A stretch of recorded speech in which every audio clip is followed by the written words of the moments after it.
एक शायर ने कहा था, कौन जीता है तेरे जुल्फ के सर होने तक, तेरी जुल्फ जब तक लंबी होगी मैं तो मर के कब्र में भी चला जाऊंगा। गरीबों का जीना दूभर हो गया, 2 वक्त की रोजी नहीं करा सकते। अली मुसलमान नहीं है, आप चलिए हमसे दुश्मनी करिए, लेकिन बेचारे पारसी भाइयों के साथ तो इंसाफ करिए, तो अपना जी लेंगे जैसे भी जीना है। मोदी जी ने कहा एक हाथ में कुरान देंगे, एक हाथ में लैपटॉप देंगे, लेकिन आज स्कूलों से बच्चों को निकाला जा रहा है। मैं इस बिल के सपोर्ट में भी खड़ा हुआ हूं और डेड अगेंस्ट भी हूं, क्योंकि इस बिल में अगर कुछ अच्छी चीजें आई है और यकीनन आई है तो उसकी हम क्यों मुखालफत करें, देश की भलाई के लिए।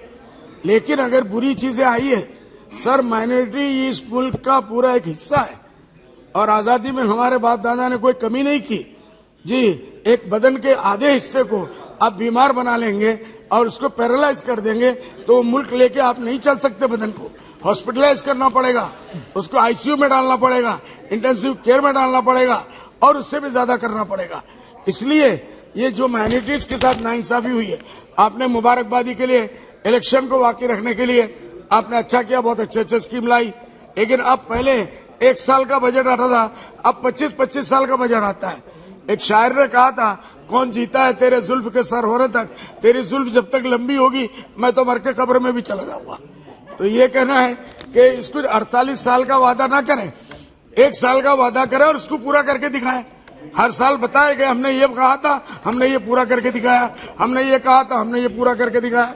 इसलिए मैं मुबारकबाद देता हूं और फाइनेंस मिनिस्टर का शुक्रगुजार हूं कि उन्होंने डॉलर मिनिस्ट्री के लिए फंड में इजाफा किया।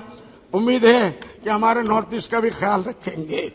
इसी तरीके से हम सराहना करते हैं फाइनेंस मिनिस्टर की कि उन्होंने आम लोगों के टैक्स में 5 लोगों की 5 लाख की जगह अब 7 लाख कर दिया। लेकिन अफसोस इस बात का है कि महंगाई के मुतालिक बजट में कोई बात नहीं आई। महंगाई जो पूरे मुल्क की कमर तोड़ दी सर। मैडम, इसके बारे में सर को सोचना चाहिए, पूरी मिनिस्ट्री को सर जोड़ के सोचना चाहिए। मुल्क कहाँ जा रहा है, गरीबों का जीना दूभर हो गया, 2 वक्त की रोजी नहीं करा सकते, आमदनी बढ़ नहीं रही है, बेकारी बढ़ रही है, बेरोजगारी बढ़ रही है, लेकिन सरकार इस तरफ से उनके लिए नौकरियां नहीं दे रही है। बेरोजगारी इंतहा को पहुंच गई। मैडम, ये यहाँ बोला जाता है बहुत नौकरियां निकाल रहे हैं, क्या नौकरियां निकाल रहे हैं? पूरे हिंदुस्तान के समय अगर उसको देखा जाए, कहीं 2%, कहीं 3%, कहीं 4, पूरा मुल्क मिला के कि हमने इतना 1000 कर दिया, इससे कुछ नहीं होता सर। सर, इलेक्शन सामने आने वाले हैं, इसलिए अभी भी 1 बरस है, आप लोग तैयारी करें, ये हमारा मशवरा है। माइनॉरिटीज का जो हमारा फंड था उसको अभी आपने खत्म कर दिया, ना के बराबर कर दिया। 6-7 माइनॉरिटी सर, खाली मुसलमान नहीं है।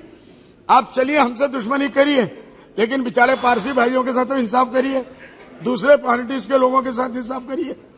हम तो अपना जी लेंगे जैसे भी जीना है।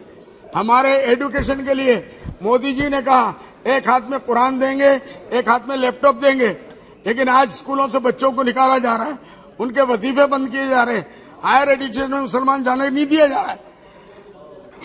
कैसे ये मुल्क तरक्की करेगा?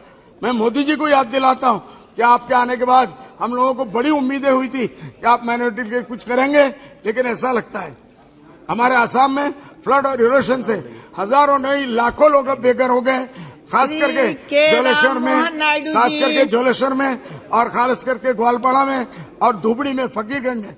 उसके ऊपर सरकार ध्यान